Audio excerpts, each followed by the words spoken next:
Bago magsimula, mag-subscribe ka na sa channel at i-like ang video para hindi mo makaligtaan ang anumang detalye ng kwentong ito na kahanga-hanga. Ang araw ay hindi pangkaraniwang maliwanag sa Jerusalem, na tila sinasalamin ang tensyon na bumalot sa buong lungsod.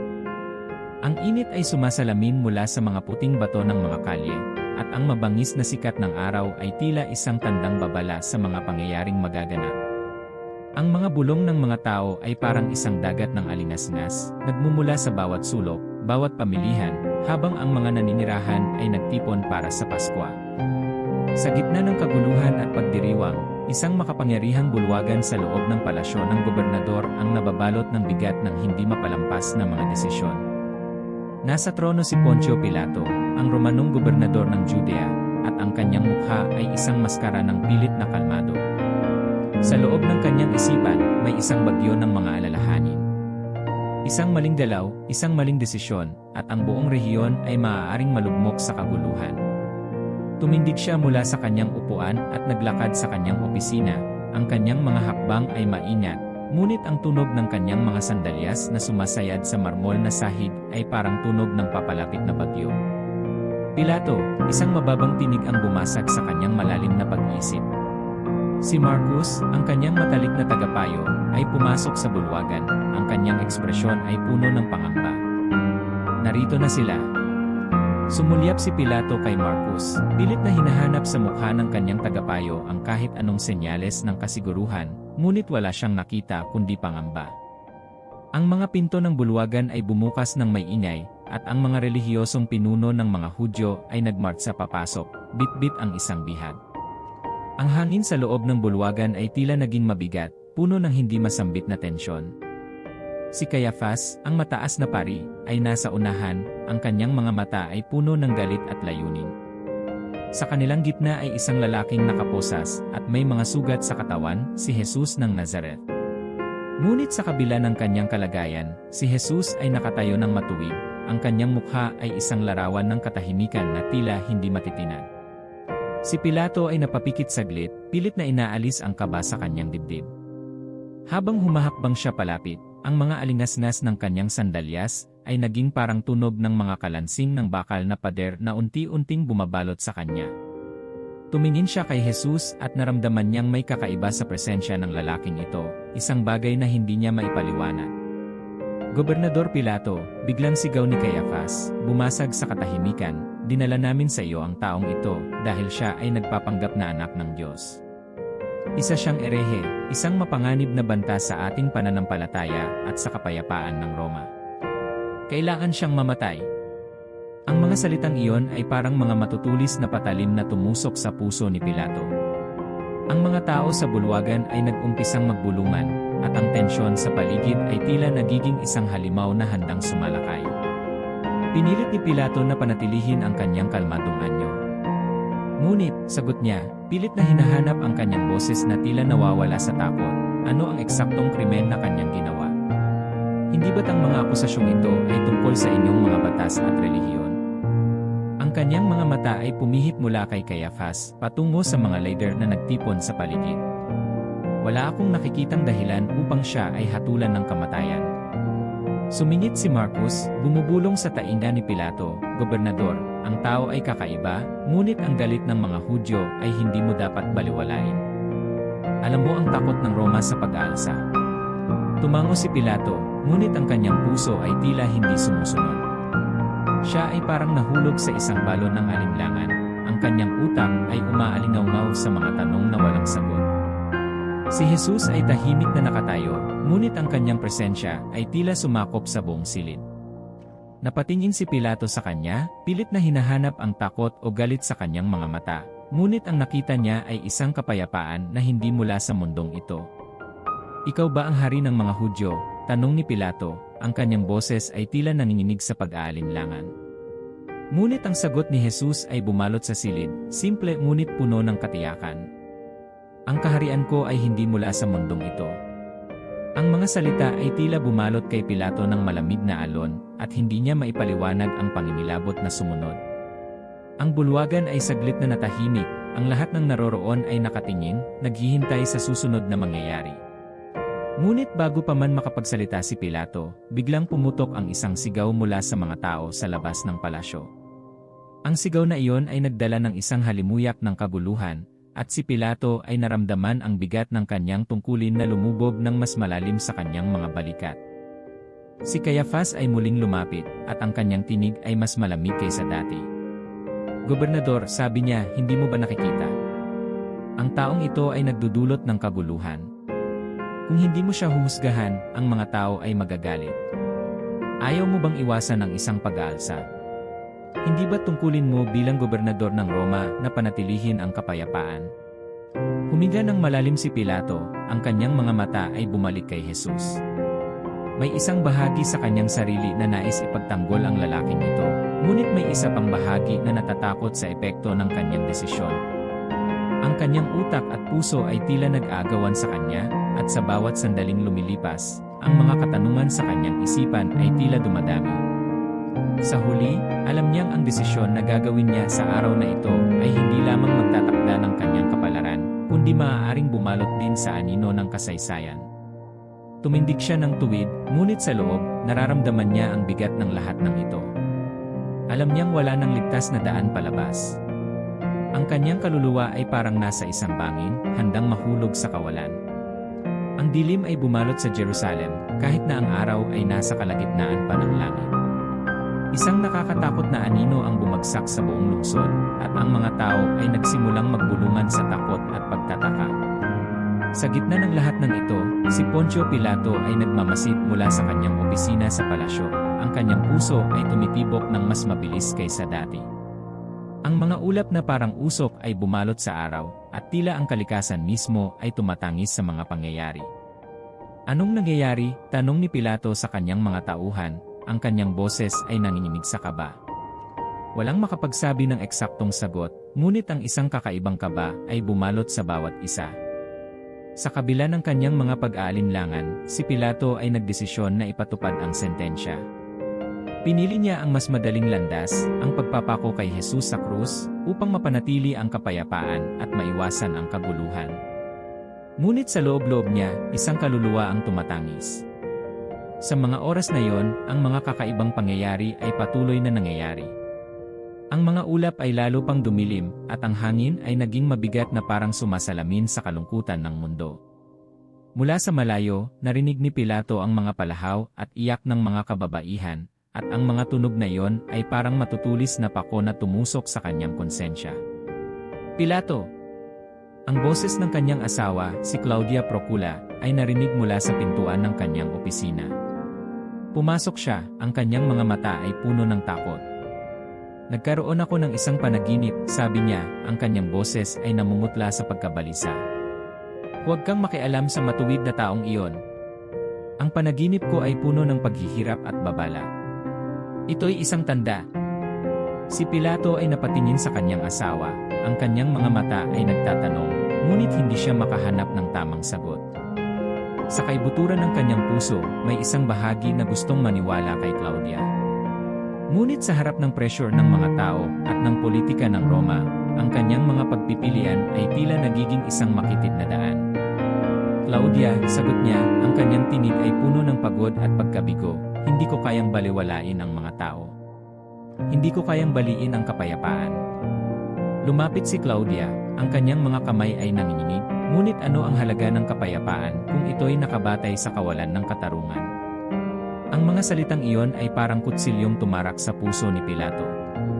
Alam niyang tama ang kanyang asawa, ngunit ang bigat ng kanyang tungkulin ay tila pumipigil sa kanya na gumawa ng tama.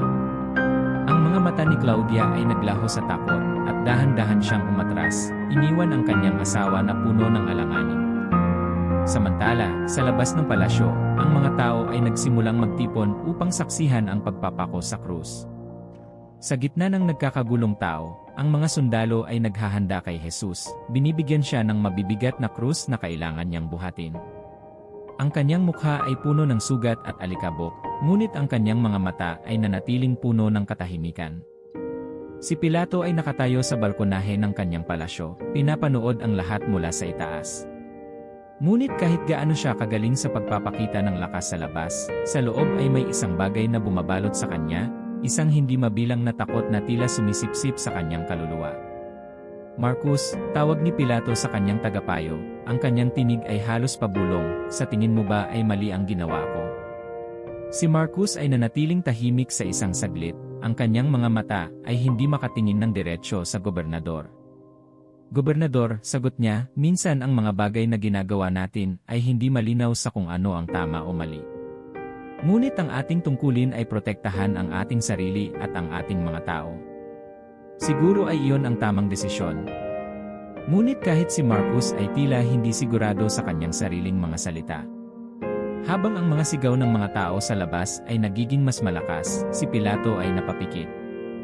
Ang mga imahe ng araw na iyon ay bumabalik-balik sa kanyang isipan, ang kapayapaan sa mga mata ni Jesus, ang mga babala ng kanyang asawa, at ang boses ng kanyang konsensya na parang isang naggangalit na bagyo.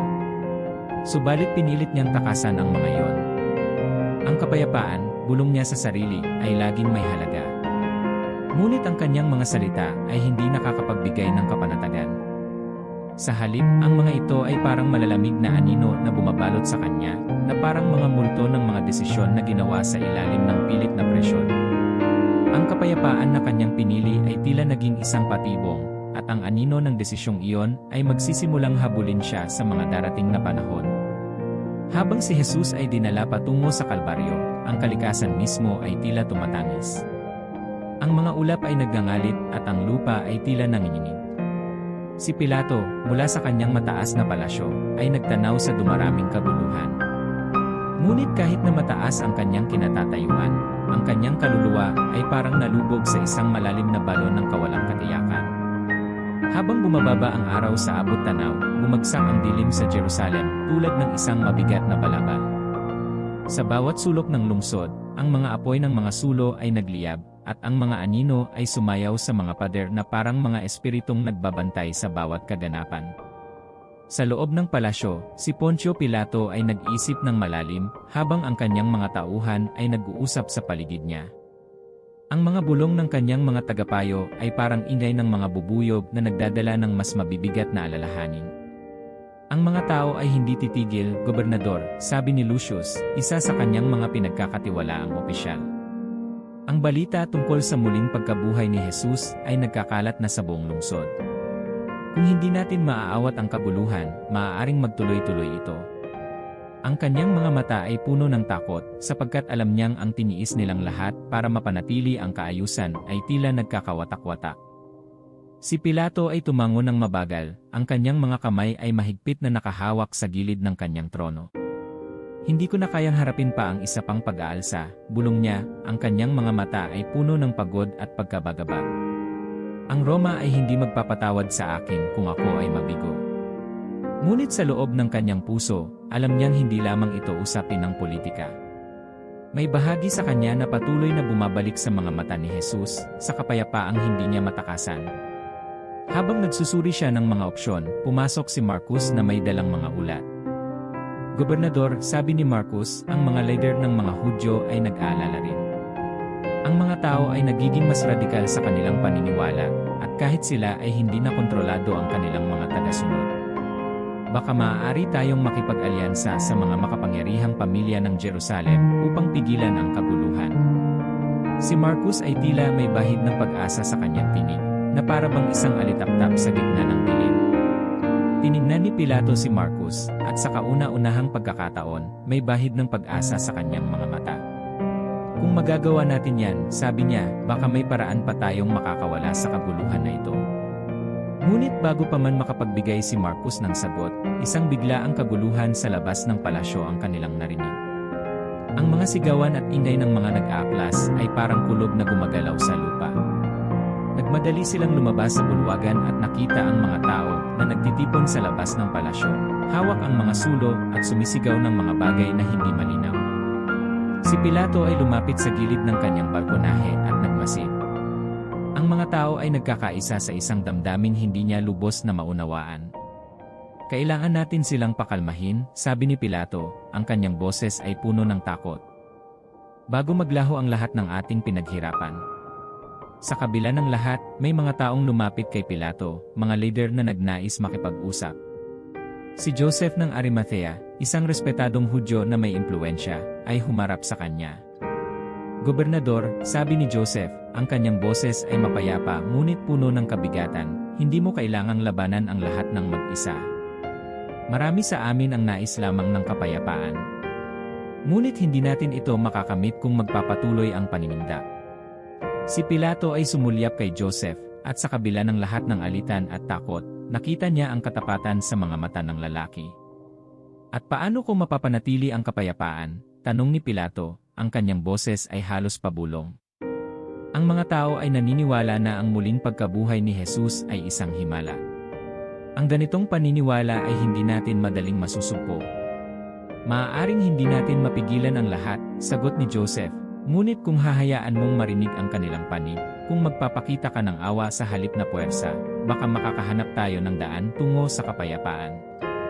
Ang mga salita ni Joseph ay tila mga binhi ng pag-asa na itinanim sa puso ni Pilato. Ngunit ang gobernador ay tila isang puno na nakabaon sa lupa, hindi tiyak kung makakausbong pa sa kabila ng unos. Pag-isipan ko, sagot ni Pilato, ang kanyang boses ay puno ng pagod. Ngunit sa kanyang loob, ang mga salitang iyon ay tila isang pangako na alam niyang mahirap tuparin. Ang mga pader ng palasyo ay tila lalong bumibigat sa bawat sandaling lumilipas, at ang kanyang kaluluwa ay tila nalulunod sa isang dagat ng mga desisyon na hindi niya matakasan. Habang ang gabi ay lalong lumalalim, si Pilato ay muling pumasok sa kanyang palasyo. Sa bawat hakbang, ang mga anino sa paligid ay tila sumasayaw, parang mga multo ng mga desisyon na kanyang ginawa. Ngunit ang bawat hakbang na kanyang ginagawa ay isa ring hakbang palapit sa kanyang hindi maiiwasang pagbagsak. Ang unang liwanag ng umaga ay nagbigay ng kaunting init sa malamig na gabi, ngunit ang tensyon ay nanatiling mabigat sa Jerusalem. Si Pilato ay halos hindi nakatulog, ang kanyang isip ay punong-puno ng mga tanong at takot. Habang nakaupo siya sa kanyang opisina, ang tunog ng mga yabag ng sundalo sa mga pasilyo ay nagsimula ng bumalot sa katahimikan. Ang balita tungkol sa muling pagkabuhay ni Jesus ay mabilis na kumalat, at sa bawat oras na lumilipas, ang kaguluhan ay tila nagbabanta na sumiklab. Pilato, pumasok si Marcos, ang kanyang mukha ay puno ng kaba. May mga ulat na nagsasabing nakita ng mga tao si Jesus na buhay, at ang mga bantay na nagbabantay sa libingan ay nagsasabing may mga kakaibang pangyayari sa lugar. Ang boses ni Marcos ay puno ng takot, sapagkat alam niyang ang ganitong balita ay may kakayahang magpaputok ng mas malaking kaguluhan. Si Pilato ay napapikit, ang kanyang mga kamay ay mahigpit na nakahawak sa gilid ng kanyang upuan. Ano ang ibig sabihin nito? Tanong niya, ang kanyang boses ay mahina ngunit puno ng kaba. Ang ganitong balita ay hindi dapat kumalat.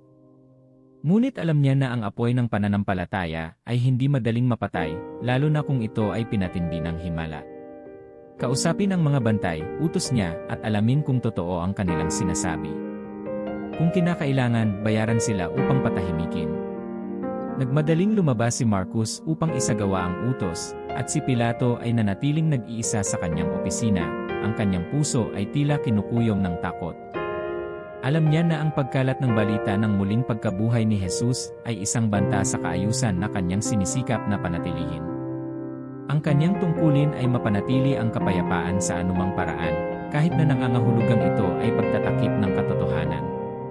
Pagkalipas ng ilang oras, bumalik si Marcos na may masamang balita.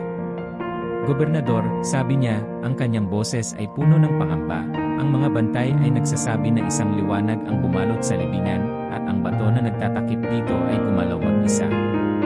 Ang kanilang mga mukha ay puno ng takot, at ang iba sa kanila ay nagtatago na, natatakot sa maaaring mangyari. Liwanag, tanong ni Pilato, ang kanyang boses ay halos hindi marinig. Ang kanyang mga mata ay nagdilim sa takot. Ang ganitong balita ay hindi maipaliwanag ng lohika ng Roma. Paano natin ito haharapin? Tanong niya, ngunit walang sumagot sa kanya. Ang lahat ng kanyang mga tagapayo ay tahimik, sapagkat wala sa kanila ang may sagot.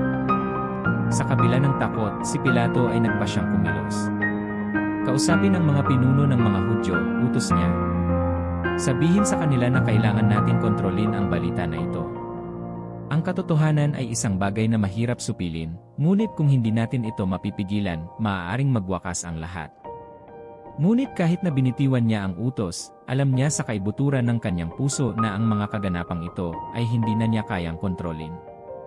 Habang kinakausap ng mga sundalo ang mga bantay upang suhulan at hikayatin silang palitan ang kanilang kwento, si Pilato ay muling naglakad-lakad sa kanyang opisina, tila hinahabol ng mga multo ng mga desisyon na kanyang ginawa. Sa kabila ng kanyang mga pagtatangka na manatiling matatag, nararamdaman niya na parang bumabagsak ang mundo sa kanyang paligid.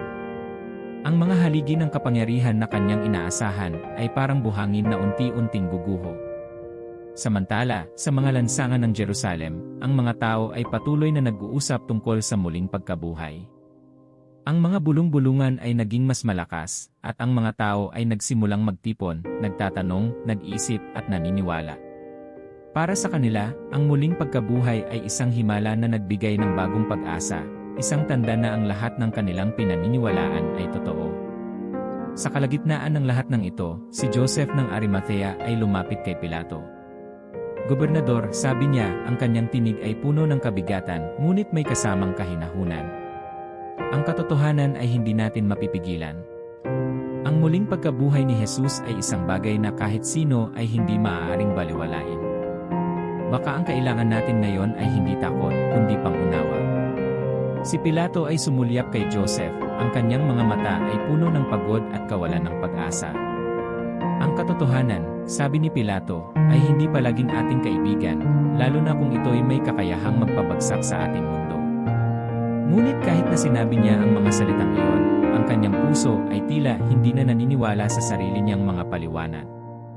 Habang lumalalim ang araw, si Pilato ay napilitang muling mag-isip. Ang bawat hakbang na ginagawa niya ay tila nagdadala sa kanya sa isang mas masalimuot na krisis. Ang balita tungkol kay Jesus ay hindi na mapipigilan, at ang kanyang mga pagtatangka na takpan ito ay parang papel na lumulutang sa hangin, walang laban sa lakas ng bagyo ng pananampalataya. Ang liwanag ng araw ay unti-unting naglaho, ngunit ang mga katanungan sa isipan ni Pilato ay hindi kumupas. Ang mga gabi ay tila mas mahaba at mas mabigat, na parang bawat sandali ay pinupuno ng mga anino ng kanyang mga desisyon. Sa loob ng kanyang pribadong silid, siya ay nakaupo sa tabi ng isang mesa, ang kanyang ulo ay nakasandal sa kanyang mga kamay. Sa katahimikan ng gabi, ang kanyang konsensya ay hindi tumahimik. Ang mga mata ni Jesus, puno ng hindi maipaliwanag na kapayapaan, ay parang laging naroon, nakatingin sa kanya, humahabol sa bawat kislap ng kanyang paningin. Naputol ang kanyang pag-isip nang biglang bumukas ang pinto. Si Claudia Procula, ang kanyang asawa, ay pumasok, ang kanyang mukha ay puno ng pag-aalala. Pilato, sabi niya, ang kanyang tinig ay malamig na parang hampas ng hangin sa gabi, hindi ka na makatulog. Nakikita ko ang bigat ng iyong mga iniisip. Tumingin si Pilato sa kanyang asawa, ang kanyang mga mata ay puno ng pagod. Hindi ko alam kung paano ko papasanin pa ang bigat ng aking mga desisyon, sabi niya, ang kanyang boses ay puno ng panghihinayang. Ang mga desisyon na ginawa ko, hindi ko na mababawi ang mga ito. Napalunok siya, ang kanyang mga kamay ay nanginginig ng bahagya. Ang mga tao ay nagagalit, Claudia. At ang mga leader ng Roma ay hindi papayag sa kahit anong senyales ng kahinaan. Lumapit si Claudia sa kanya, ang kanyang mga kamay ay marahang humawak sa mga balikat ng asawa. Narinig ko ang mga bulong-bulungan, sabi niya. Ang mga tao ay nag-uusap tungkol sa muling pagkabuhay ni Jesus. Sinasabi nila na siya ay nagbalik mula sa kamatayan. Pilato, hindi mo ba nararamdaman na may mas malaking puwersa na naglalaro dito? Napapikit si Pilato, pilit na nilalabanan ang alon ng takot na bumalot sa kanya. Ang kapangyarihan ng Roma ay malawak, sagot niya, ngunit kahit sa kanyang sariling boses ay nararamdaman niya ang pag-aalinlangan. Ngunit minsan, hindi ko na alam kung alin ang totoo. Ang lahat ng ito ay parang isang bangungot na hindi ko na kayang gisingan. Ang mga salita ng kanyang asawa ay tila humawak sa kanyang kaluluwa. Ang panaginip ko, sabi ni Claudia, ay hindi basta panaginip lamang. Alam kong may isang bagay na banal na naganap. Pilato, minsan ang mga bagay na hindi natin kayang maipaliwanag ay may mga aral na hindi natin dapat baliwalain. Pinisil ni Pilato ang mga mata, sinubukang itago ang mga luha na nagbabadyang bumagsak. Sa kanyang isipan, Ang mga imahe ng araw na iyon ay bumabalik, ang mga mata ni Jesus, ang pag-ungol ng galit ng mga tao, at ang kanyang sariling paghuhugas ng kamay na para bang sinusubukan niyang burahin ang kanyang kasalanan. Ngunit kahit na ginawa niya iyon, nararamdaman niyang hindi na niya maitatakasan ang anino ng kanyang mga pagkukulang. Sa kalagitnaan ng kanilang pag-uusap, biglang bumukas ang pinto. Pumasok si Marcus, ang kanyang mukha ay puno ng pag-aalala. Gobernador, sabi niya, ang mga tao ay nagsisimulang magtipon muli sa mga lansangan. Ang kanilang pananampalataya ay lumalalim, at kahit na sinubukan natin silang kontrolin, parang mas lalo pa silang lumalakas. Ang mga balita ay parang punyal na tumusok sa puso ni Pilato. Alam niyang hindi na niya kayang baliwalain ang banta ng kaguluhan. Si Claudia ay tumingin kay Marcus, ang kanyang mukha ay puno ng takot. Hanggang kailan mo ipipilit na supilin ang katotohanan, Pilato? Tanong niya, ang kanyang mga mata ay puno ng pag-aalala. Baka ang kapayapaan na sinusubukan mong panatilihin ay hindi na tunay. Baka ito'y isa na lamang ilusyon. Si Pilato ay napatingin sa sahig, ang kanyang puso ay tila nababalot ng yelo. Hindi ko alam kung anong dapat kong gawin, bulong niya. Ang aking tungkulin ay panatilihin ang kapayapaan. Ngunit sa anong halaga? Kung pipigilan ko ang katotohanan, ako ba'y magiging isang gobernador o isang traidor sa katarungan? Ang mga tanong na iyon ay tila bumalot sa silid, na parang mga aninong sumasayaw sa mga pader, hindi nagbigay ng kahit anong kasagutan. Sa bawat sandaling lumilipas, ang mundo ni Pilato ay tila nagiging mas masikip, at ang mga pader ng kanyang palasyo ay parang kumikilos papalapit, sinasakal siya sa kanyang sariling kawalang kakayahan. Habang umuugong ang ingay ng mga tao sa labas, si Pilato ay napilitang mag-isip ng mabilis. Alam niyang hindi na siya pwedeng maghintay pa. Sa bawat tibok ng kanyang puso, nararamdaman niya na ang oras ay nauubos, at ang bawat desisyon na kanyang gagawin ay mag-iwan ng bakas na hindi na mabubura. Ang araw ay sumikat ng may kakaibang liwanag, na tila bumabalot sa Jerusalem sa isang mapanlinlang na katahimikan. Ngunit sa loob ng palasyo ni Pilato, walang katahimikan ang makapagpapawi sa alon ng takot na lumalaganap sa bawat sulok. Si Poncio Pilato ay nakaupo sa harap ng isang mesa, isang box na sulat na may selyo ng Roma ang nakalatag sa harapan niya.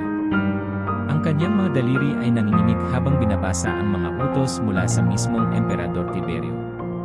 Pinapatawag ako sa Roma, sabi ni Pilato, ang kanyang boses ay puno ng kaba habang binabasa ang liham na nagpapahayag ng hindi maipagkakailang utos.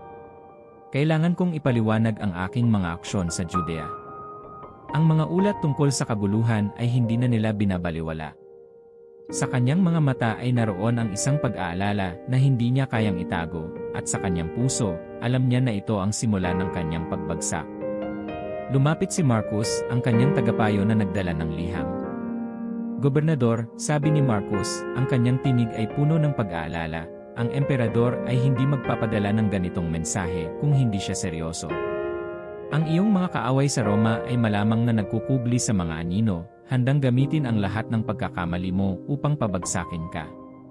Ang mga salitang iyon ay parang malamig na hangin na dumampi sa likod ni Pilato, na nagpapatibay sa kanyang takot. Naglakad si Pilato papalayo sa mesa, ang kanyang mga hakbang ay mabigat na parang binabalot ng mga tanikala ng kanyang mga pagkukulang. Hindi ko na kayang magkamali pa, sabi niya, halos pabulong sa sarili. Kailangan kong panatilihin ang kontrol sa anumang paraan. Ngunit sa loob-loob niya, alam niyang ang kontrol na iyon ay unti-unti nang lumalayo, na parang buhangin na dumadaos-dos sa kanyang mga daliri. Sa gitna ng kanyang pag-aalala, pumasok si Claudia Procula, ang kanyang asawa, na halatang hindi nakatulog ng maayos. Ano ang ibig sabihin ng liham na yan?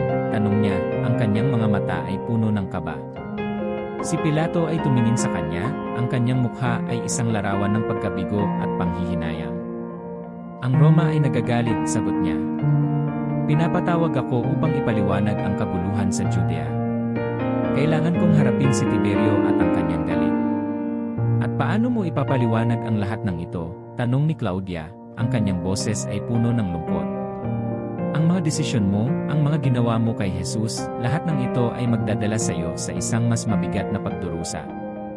Pilato, alam mong hindi mo na matatakasan ang anino ng araw na iyon. Ang mga salitang iyon ay parang kutsilyo na tumusok sa puso ni Pilato. Alam niyang totoo ang sinasabi ni Claudia. Hindi niya maitatanggi ang bigat ng kanyang mga desisyon. Ngunit sa kabila ng lahat, alam din niyang kailangan niyang harapin ang lahat ng ito ng walang takas. Wala na akong ibang pagpipilian, sabi niya, ang kanyang boses ay mabigat sa bigat ng kanyang kalagayan. Kailangan kong harapin ang kapalaran ko sa Roma. Habang ang kanilang pag-uusap ay napuno ng katahimikan, isang biglaang kaguluhan ang narinig mula sa labas ng palasyo. Nagmadali si Marcos na sumilip sa bintana. Gobernador, sabi niya, ang kanyang mukha ay puno ng takot. Ang mga tao ay muling nagtitipon sa mga kalye. Ang balita tungkol sa muling pagkabuhay ni Jesus ay nag-aalab sa kanilang mga puso. Hindi na natin kayang patigilin ang kanilang pananampalataya. Nang marinig ito, si Pilato ay muling napaupo, ang kanyang mga kamay ay nanginig sa kaba. Ang kapayapaan na sinusubukan kong panatilihin ay hindi na natin makontrol, bulong niya, ang kanyang boses ay puno ng kawalan ng pag-asa. Ang mundo ay parang bumaligtad, at hindi ko na alam kung alin ang tama o mali. Si Claudia ay lumapit sa kanya, ang kanyang mga kamay ay marahang humawak sa mga kamay ng kanyang asawa. Pilato, sabi niya, ang kanyang tinig ay puno ng pagmamahal at awa, hindi lahat ng bagay ay kaya nating kontrolin. Minsan, ang tadhana ay higit na makapangyarihan kaysa sa atin. Ang kanyang mga mata ay nagpakita ng pagmamahal, ngunit alam niyang walang makakapagbigay ng ginhawa sa kanyang asawa sa harap ng mga darating na pagsubok. Habang ang mga bulong sa labas ay naging mas malakas, ang takot sa loob ng puso ni Pilato ay tila bumalot sa buong silid. Alam niyang hindi na siya makakawala. Sa bawat hakbang na papalapit sa kanyang pag-alis patungong Roma, ang kanyang kapalaran ay tila nakaukit na sa bato, isang kapalaran na nabuo mula sa mga desisyon na kanyang ginawa sa ilalim ng bigat ng pressure at pag-aalinlangan.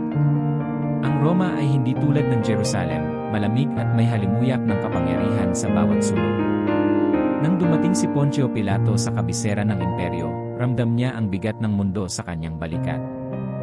Ang mga pader ng palasyo ng Emperador Tiberio ay mataas, at ang bawat hakbang ni Pilato sa mga pasilyo ay parang isang hakbang papalapit sa kanyang pagbagsak. Ang mga mata ng mga bantay at mga mahistrado ay tila sinusuri ang kanyang bawat galaw, parang mga buitre na naghihintay na siya ay bumagsak. Pinapasok si Pilato sa isang malaking bulwagan, kung saan nakaupo ang mga makapangyarihang tao ng Roma. Sa gitna ay ang Emperador Tiberio mismo, ang kanyang mukha ay malamig at walang emosyon. Poncio Pilato, sabi ng Emperador, ang kanyang tinig ay parang yelong dumampi sa mga buto ni Pilato, ang mga ulat mula sa Judea ay nakakabahala.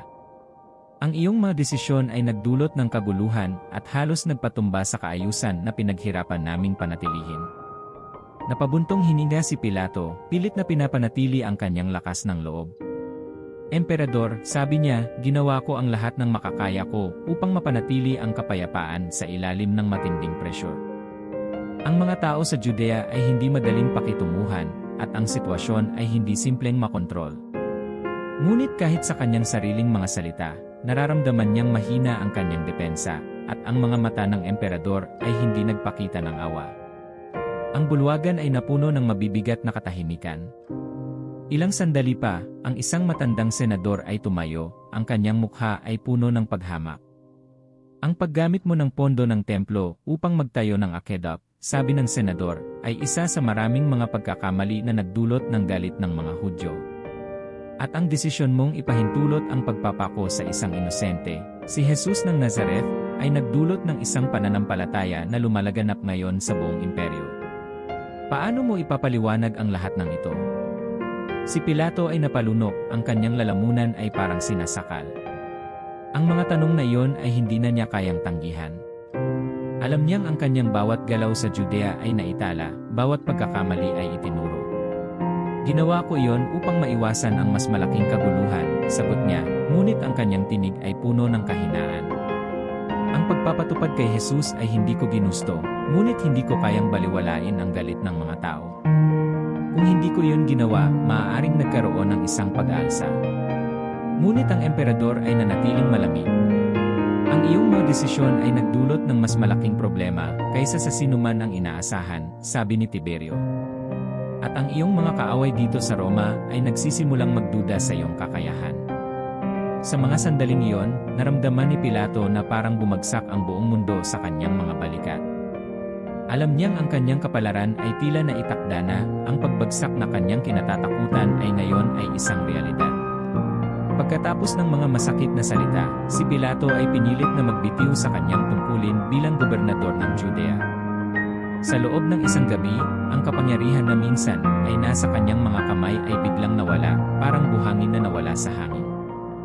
Iniwan siyang walang kapangyarihan, pinahiya at iniwan ng mga dating kaalyado na ngayon ay lumingon palayo sa kanya. Muling bumalik si Pilato sa kanyang villa sa labas ng Roma, malayo sa mga mata ng publiko. Ang kanyang asawa, si Claudia, ay kasama niya, ngunit maging siya ay hindi kayang pawiin ang bigat ng kanilang pagbagsak. Ang mga araw ay naging mahaba at puno ng katahimikan. Si Pilato ay tila nawala sa sarili niyang pag-isip, palaging binabalikan ang mga alaala ng araw na ipinasya niyang ipahintulot ang pagpapako kay Jesus. Ang kanyang mga panaginip ay binahan ng mga multo ng nakaraan, mga larawan ng mga mata ni Jesus na puno ng kapayapaan na hindi niya matakasan. "Nagkamali ba ako, Claudia?" tanong ni Pilato isang gabi. Ang kanyang boses ay parang nawasak na mga bubog. "Ang desisyon ko ba ang nagdala sa atin dito?" Si Claudia ay tumingin sa kanya, ang kanyang mga mata ay puno ng awa. "Ang bawat desisyon ay may kabayaran," sagot niya. "Ngunit hindi ko alam kung ang kapayapaan na iyon ay may halagang ang higit sa iyong kaluluwa." Ang mga salitang iyon ay nanatili sa isipan ni Pilato, parang isang malamig na haplos na hindi niya matakasan. Ang mga araw ay lumilipas, ngunit ang bigat ng kanyang mga desisyon ay hindi na nawala. Siya, na minsan ay makapangyarihan, ngayon ay isang lalaking pinahirapan ng sariling konsensya at iniwan ng mundo. Habang ang mga anino ng gabi ay bumalot sa kanyang villa, si Pilato ay lumingon sa mga bituin sa kalangitan. Ngunit kahit nasa kalangitan, ang kanyang mga mata ay hindi makakita ng anumang pag-asa.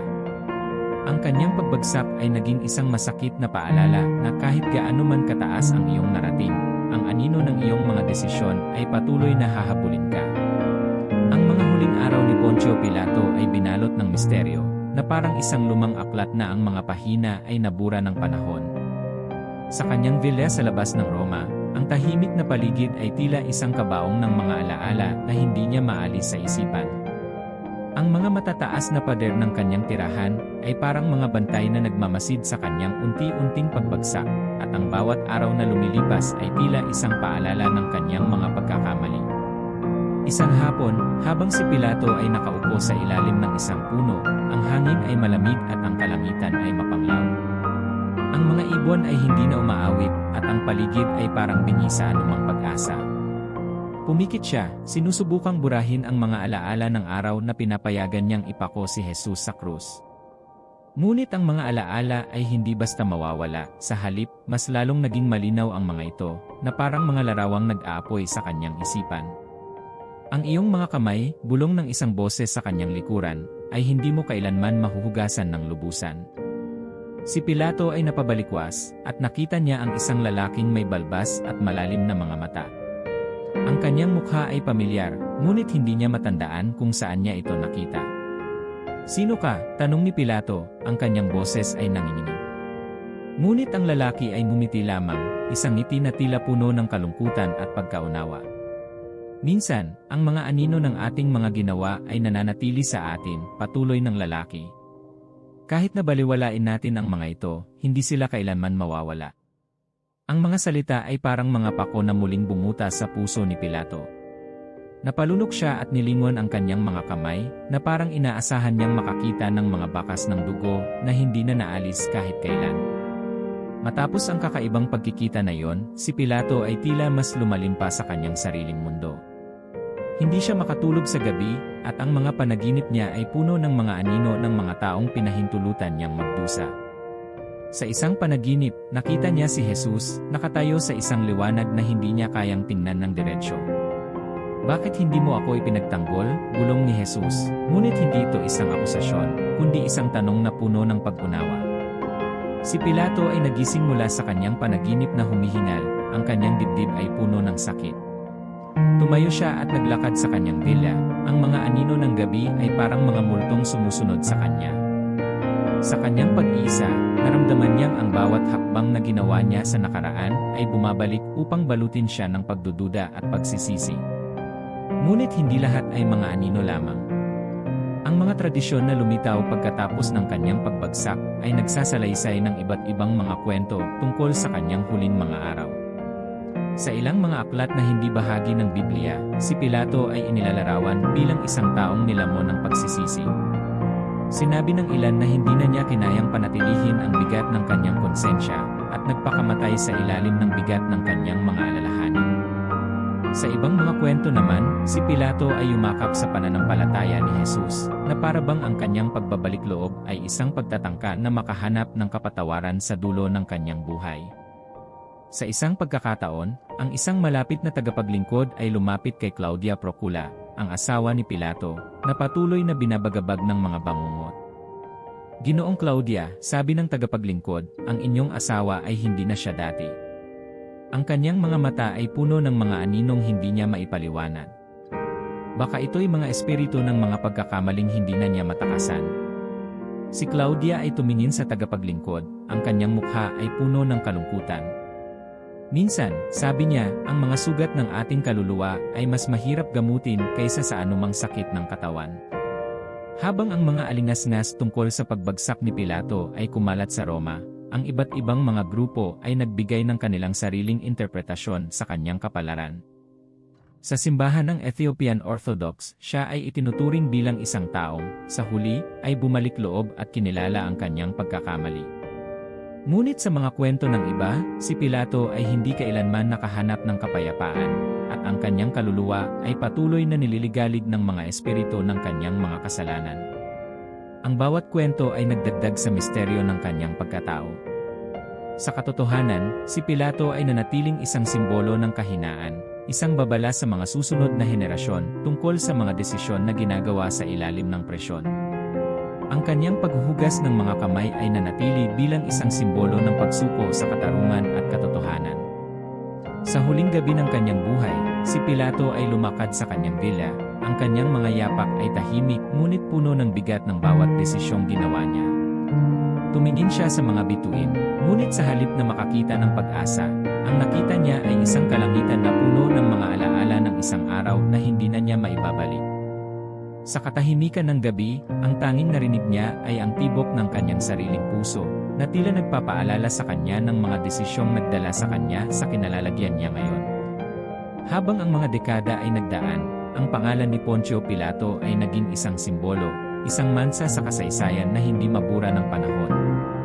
Sa bawat Semana Santa, ang mga kwento ng kanyang mga desisyon at mga pagkukulang ay muling sinasalaysay, na parang mga aral na dapat pagnilayan ng sangkatauhan.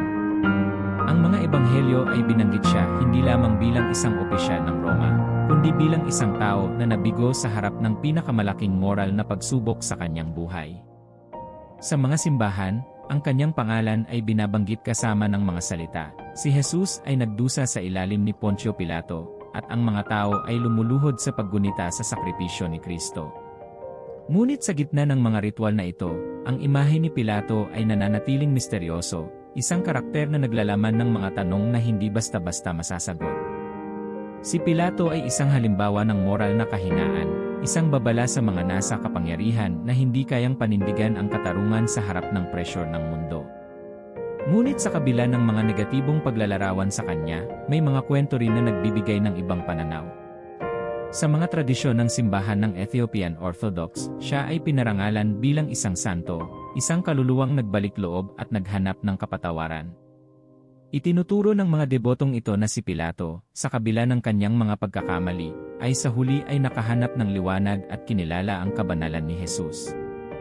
Ang tao ba ay kailanman mayaalis sa kanyang mga kasalanan? Tanong ng isang iskolar ng kasaysayan sa isang pagtitipon ng mga teologo sa Roma. Ang kanyang tinig ay puno ng pagdududa at pag-isip. Si Pilato ay isang lalaking naipit sa mga puwersa ng politika at pananampalataya. Marami sa atin ang maaaring makita ang sarili natin sa kanyang mga sapatos. Hindi ba't minsan, tayo rin ay pumipili ng mas madaling daan? Ang tanong na iyon ay bumasag sa katahimikan ng pagtitipon, at ang mga tao ay nagsimulang magbulungan. Sa katunayan, ang kwento ni Pilato ay naging isang salamin ng mga pagkukulang ng tao, ng takot at kabuluhan na nadarama natin kapag nahaharap sa mga desisyong maaaring magtakda ng ating kapalaran. Sa mga talakayan ng mga pilosopo at teologo, ang kanyang mga kilos ay madalas na pinag-aaralan upang maunawaan ang mga komplikasyon ng moralidad at kapangyarihan. Sa mga likhang sining, si Pilato ay inilalarawan sa iba't ibang paraan, minsan bilang isang taong nagsisisi, minsan bilang isang malamig at walang pusong leader. Sa mga drama at pelikula, ang kanyang mga panloob na salungatan ay ginawang sentro ng kwento, isang tauhan na nilalamon ng mga multo ng kanyang nakaraan. Ang kanyang paghuhugas ng mga kamay sa harap ng galit ng mga tao ay isang imahe na paulit-ulit na bumabalik, na nagpapakita ng walang hanggang tanong ng pananagutan. Isang araw, habang ang mga turista ay naglalakad sa mga lumang lugar ng Jerusalem, isang gabay ang nagsalita tungkol kay Poncio Pilato. Alam nyo, sabi niya, ang kanyang boses ay puno ng misteryo. Si Pilato ay maaaring tingnan bilang isang biktima ng kanyang sariling panahon. O baka naman isa siyang trahedyang tauhan na, sa huli, ay natutunan ang kahalagahan ng katarungan, ngunit huli na. Ang mga tao ay nag-isip habang tinitingnan ang mga lugar na saksi sa kasaysayan, at ang imahe ni Pilato ay tila lumutang sa kanilang mga isipan. Sa bawat panahon, ang kanyang kwento ay muling isinulat, muling sinusuri, ngunit hindi kailanman nawala. Ang kanyang pamana ay nananatiling buhay, isang walang hanggang babala at paalala. Para sa mga leader at makapangyarihan, si Pilato ay isang kaso ng pag-aaral, isang halimbawa ng mga kahihinatnan ng mga desisyong ginawa ng may takot sa halip na may prinsipyo. Para sa mga deboto, siya ay isang misteryo, isang tao na maaaring naghanap ng kapatawaran sa huli, ngunit hindi tiyak kung nahanap niya ito. At para sa sangkatauhan, siya ay isang larawan ng ating sariling mga kahinaan, ng mga pagkakataong tayo rin ay nagdududa, nag-aalinlangan, at nahaharap sa mga hamon ng moralidad. Sa paglipas ng mga siglo, ang kanyang pangalan ay hindi na mawawala sa kasaysayan. Si Poncio Pilato ay nananatili sa ating kamalayan bilang isang figura na nagtuturo ng mga mahahalagang aral, isang paalala na ang mga desisyon na ginagawa natin, lalo na sa ilalim ng matinding presyon, ay maaaring magdala ng mga kahihinatnan na umaabot lampas sa ating sariling panahon. Habang ang mga siglo ay dumaan, ang kwento ni Poncio Pilato ay nanatiling bahagi ng kamalayan ng mundo. Sa bawat pagsapit ng Semana Santa, ang kanyang pangalan ay binabanggit sa mga sermon at liturhiya, isang paalala ng isang lalaking nagkamali sa harap ng pinakamalaking moral na hamon ng kanyang buhay. Ang kanyang paghuhugas ng mga kamay ay naging simbolo ng pag-iwas sa pananagutan, ng pagtatangkang itanggi ang sarili niyang papel sa kasaysayan. Sa loob ng mga simbahan, ang mga pari ay nagkukwento tungkol sa araw na si Jesus ay ipinagkanulo at dinala kay Pilato. Narito ang isang tao, sabi ng isang pari, ang kanyang tinig ay puno ng otoridad, na alam ang tama, ngunit hindi nagkaroon ng tapang na ipaglaban ito. Sa mga salita niyang iyon, maraming tao ang napapaisip, ano ang gagawin natin kung tayo ay nasa sapatos ni Pilato? Magpapakita ba tayo ng tapang, o tayo rin ba ay susuko sa pressure ng mundo? Sa mga panitikan at pelikula, ang kwento ni Pilato ay patuloy na binibigyan ng iba't ibang interpretasyon. Ang kanyang karakter ay ginawang sentro ng mga diskusyon tungkol sa moralidad, politika, at kapangyarihan. Minsan, siya ay inilalarawan bilang isang trahedyang bayani na nabigo sa harap ng mga makapangyarihang puwersa. Sa ibang mga bersyon, siya ay isang malamig at tusong leader na hindi kayang kumampi sa katarungan. Ngunit ang katotohanan ay nananatiling hindi maliwanag. Si Pilato ay isang taong nahaharap sa isang sitwasyon na masalimuot at puno ng tensyon. Ang kanyang tungkulin ay protektahan ang kaayusan sa Judea, ngunit ang kanyang konsensya ay tila kumakalampag sa bawat desisyon na ginawa niya. Sa kanyang isipan, marahil ay pinagsisihan niya ang kanyang mga aksyon. Ngunit ang kasaysayan ay hindi nagpapatawad ng ganoon kadali. Isang gabi, ilang dekada matapos ang mga pangyayari sa Judea, isang pangkat ng mga iskolar sa Roma ang nagtipon upang talakayin ang pamana ni Poncio Pilato. Ang kanyang kwento, sabi ng isang kilalang iskolar, ay isang paalala sa atin ng kahalagahan ng paggawa ng tama, kahit na ang mundo ay humihiling ng kabaligtaran. Ang mga nakikinig ay natahimik, sapagkat ang mga salitang iyon ay tila sumasalamin sa kanilang sariling mga buhay, sa mga desisyon na ginagawa nila araw-araw. Sa mga simbahan, ang mga deboto ay nananalangin para sa awa at kapatawaran, at ang imahe ni Pilato ay tila sumasayaw sa kanilang isipan. Panginoon, bulong ng isang matandang babae, habang nakaluhod, huwag mo sanang hayaan na kami ay magkamali sa harap ng mga pagsubok tulad ni Pilato. Bigyan mo kami ng tapang na ipaglaban ang katarungan at katotohanan. Ngunit hindi lahat ay nag-aalala tungkol sa kanyang pagkukulang. Sa simbahan ng Ethiopian Orthodox, si Pilato ay itinuturing bilang isang simbolo ng pagkilala sa kanyang kasalanan at pagtanggap sa kapatawaran ng Diyos. Sa kanilang pananaw, ang kanyang kwento ay isang aral na may pag-asa sa kabila ng mga pagkakamali. Ang mga kwento ng kanyang pagbabalik loob, bagaman hindi formal na kinikilala ng lahat, ay nagbibigay ng kakaibang liwanag sa kanyang pamana. Minsan, ang mga kwento tungkol kay Pilato ay nagiging isang paraan upang pag-usapan ang mga tanong ng pananagutan at pagsisisi. Sa mga eskwelahan at unibersidad, ang mga estudyante ay tinatanong, ano ang gagawin mo kung ikaw ang nasa lugar ni Pilato? Sasabihin mo ba ang totoo o susuko ka sa pressure? At sa mga diskusyon na ito, ang kanyang kwento ay nananatiling makabuluhan sapagkat bawat henerasyon ay nahaharap sa sariling mga moral na hamon. Habang ang mga bituin ay nagliliwanag sa kalangitan tuwing gabi, ang pangalan ni Poncio Pilato ay tila nagniningning din sa kasaysayan, hindi bilang isang banal na figura, kundi bilang isang taong tulad natin, puno ng mga kahinaan at pangarap na mapanatili ang kapayapaan. Siya ay naging isang larawan ng ating mga sariling pagdududa, isang paalala na ang bawat desisyon ay may mga kahihinatnan na maaaring tumagal ng higit pa sa ating buhay.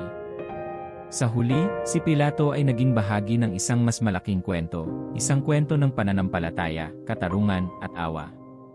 Ang mga bata ay tinuturuan ng kanyang mga pagkukulang bilang mga aral, at ang mga matatanda ay binibigyan ng paalala na kahit gaano man kahirap, ang paggawa ng tama ay laging mas mahalaga kaysa sa pagsuko sa takot.